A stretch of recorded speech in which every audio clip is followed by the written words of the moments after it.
big news today for Bitcoin in terms of adoption. We have corporate adoption for Bitcoin. We have banking adoption for Bitcoin. We have a big new company accepting Bitcoin. We even have mortgage adoption, which is kind of weird, but kind of cool at the same time, to be honest. So we're talking about all those stories today in the news. Also, the price of Bitcoin remains very resilient, just shaking off all potential downtrends by continuing higher. Talk about that today as well. My name's Lark, this guy right here. Every day I make videos talking about cryptocurrency investing.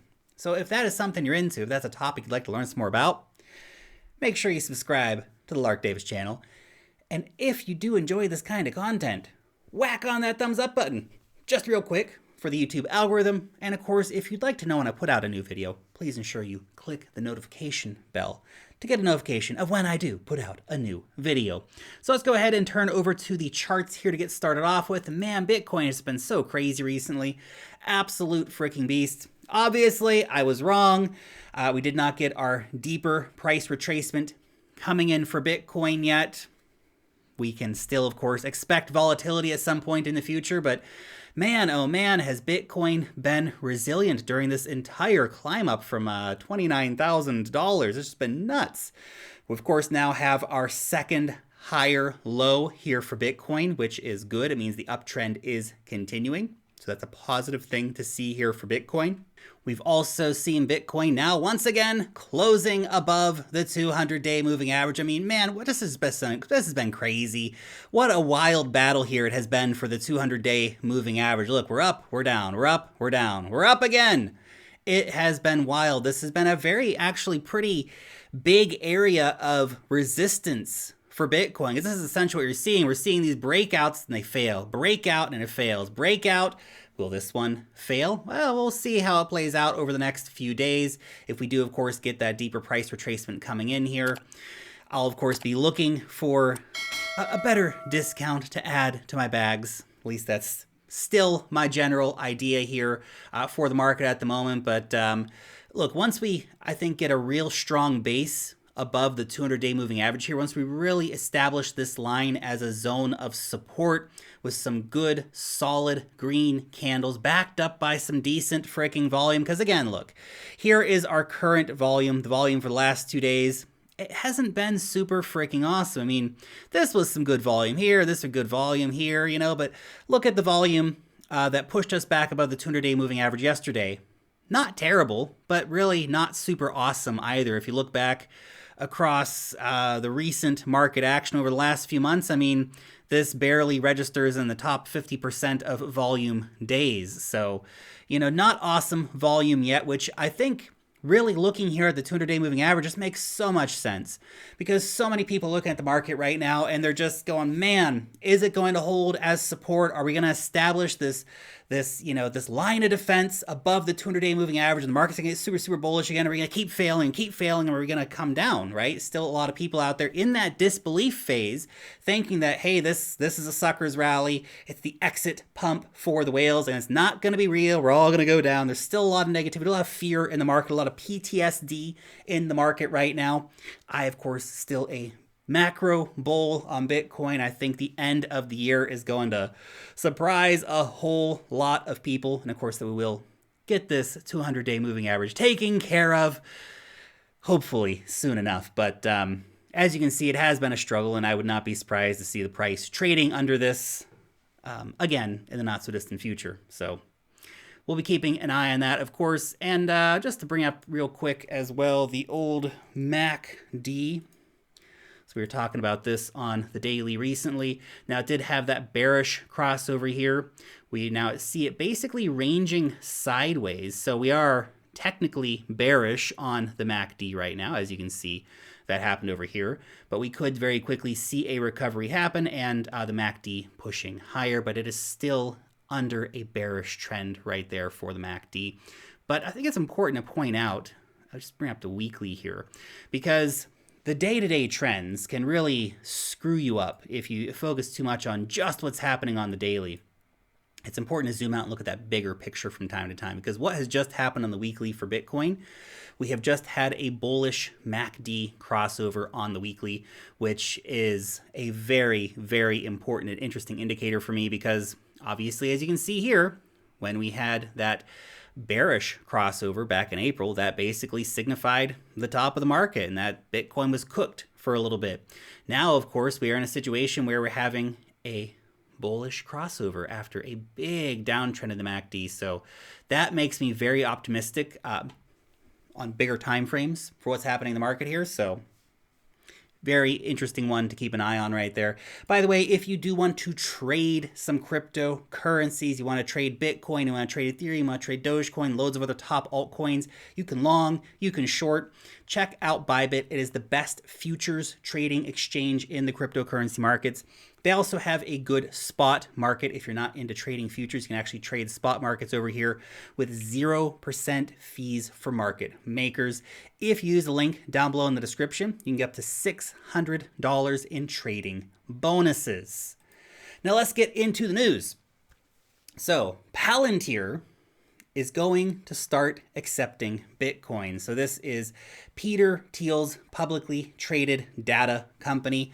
They're going to start accepting Bitcoin. Now, obviously, Peter Thiel, he's big into Bitcoin. He's been into Bitcoin for a while. He's been into crypto for a while. He's been a seed investor on, man, how much money does that guy have right now? He's been early on Bitcoin. He was early on a lot of cryptocurrencies. He continues to invest in all kinds of big stuff. He was early on Facebook. I mean, brah, it's a lot of money. Anyway, Peter Thiel's killing it, man. But he's now accepting Bitcoin for his Palantir company. Now, to be clear, they have not taken their cash and put it into Bitcoin, which I think would be a cooler story, to be honest. But they will be accepting Bitcoin in exchange for their services, which I think is really cool. And they said, most importantly, that any Bitcoin that they accept in exchange for services, that they will actually be holding onto, which is nice. And makes me think, come on, guys. I know you got some cash sitting around. Throw some of your cash into Bitcoin. Don't just wait for people to pay you in Bitcoin, because realistically, not a lot of people are paying for a lot of stuff in Bitcoin these days. And I think it's important to see big companies like this publicly coming out and saying Bitcoin is accepted here, but not a lot of people are paying for stuff in Bitcoin these days. That'll change in the future when we start moving from just a hodler economy to a, hey, we can spend our Bitcoin economy. But for most people, you hodl that Bitcoin because we're still in earlier stages of price discovery. Bitcoin is going to get to $1 million one day, guys. This is a really interesting story too, and actually, I feel like this makes more sense in terms of spending your Bitcoin. So this is the second largest mortgage lender in the USA, and they say that they're going to start accepting Bitcoin. That's really, really freaking cool, actually. I feel like this is a massive, massive story, actually, because essentially, what this is saying is that you can pay off your mortgage using Bitcoin. That's a big deal. That's a big deal. And I feel like it's one of the few things that you could spend your Bitcoin on that it actually makes sense to do. Like if you're out spending your Bitcoin on coffee or strippers or something like that, like that's a bad use of your Bitcoin, man. Use your dirty, dirty dollars for that stuff. But if it's your house, it's nice to have a place to live, isn't it? You can do without the coffee. Having a place to live is pretty important for a lot of different reasons. So that would be pretty cool. I think it's actually a good use case for Bitcoin, for spending your Bitcoin. And as I've said for a long time, I'm hodling my Bitcoin long term. But one of the few things I would actually consider cracking open my hard wallet for and spending my Bitcoin on would be property. Buying up some land. Buying a house. I own my house now, but besides the point, if I was going to buy a big tract of land somewhere in New Zealand, for example, I might crack open some Bitcoin for that. I mean, that's, it's land. It's something really, I think, unique and tangible and awesome, and especially if you get a really nice piece of land. it's worth it. And yeah, okay, Bitcoin's gonna go up over time and you could have bought 2 pieces of land. But, you can only hodl your Bitcoin for so long. At some point, you gotta do something with some of it at least.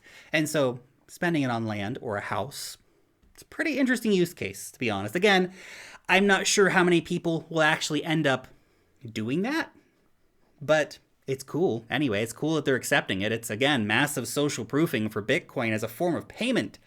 Awesome. Awesome. Love it.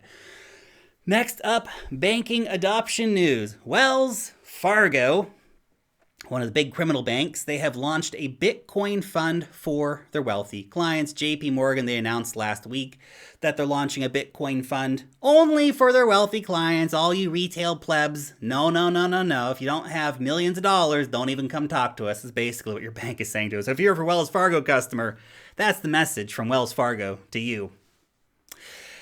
These banks, man. Anyway, Wells Fargo, they are launching a Bitcoin fund for their wealthy clients, which creates more fiat on-ramps for big money to come into Bitcoin. That's a big deal. All the mega banks are getting into it. Right now, it's one of those situations like, hey, man, all the cool kids are doing it. You got to get on us too. And that's exactly what's happening. We're actually seeing bank FOMO right now, where we've seen many of the big banks offer some kind of crypto service to their clients. And the ones that haven't, they're now behind the curve. They need to play catch up because all these other guys are now ahead of them.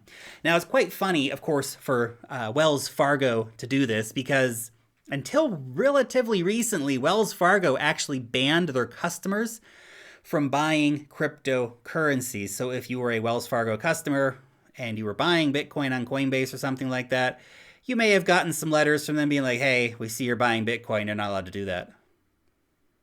Which is some BS. That may not have been in all clients in all countries or all states, but definitely that was happening for a lot of people who were Wells Fargo's clients. So that's some BS. I can't believe the banks were doing that crap. And then, of course, now you are allowed to use your money to do whatever you want, not whatever you want with it. You're allowed to use your Wells Fargo account to buy Bitcoin now. You still can't do a lot of other things. I always just think it's so funny when these banks come out and say, you're not allowed to buy Bitcoin with your money in your bank account. Well, it's, our money in our bank account that we're just, we might give back to you if you're nice, really is what a bank is. But they won't stop you from throwing all your money into the lottery. They won't stop you from going to a casino, but they will stop you from going and investing in Bitcoin. At least they're not doing that anymore. There are still some banks that do that, which is redonkulous, obviously. But hey, here's another bank. Previous Bitcoin hater bending the frickin' knee. They all do at some point. All Bitcoin haters at some point have to bend the knee. Final story for today. This one is from Coinbase. This is from Brian Armstrong. He, of course, is the CEO of Coinbase. He said, we recently received board approval to purchase over $500 million of cryptocurrency and add it to our balance sheet. Now, you might think, hey, Lark, they're already a cryptocurrency exchange, man. Surely them buying $500 million of Bitcoin and adding it to their balance sheet, not really that big of a deal. It is a pretty big deal because the crazy thing with Coinbase was that when they released their all their information before their IPO, they had almost like no cryptocurrency, like a tiny amount, a couple $100 million worth or something. It was ridiculous. Everybody's like, man, for being like the world's biggest or one of the world's biggest Bitcoin exchanges, you guys have like bugger all cryptocurrencies on your balance sheet. Like, what's up with that, brah?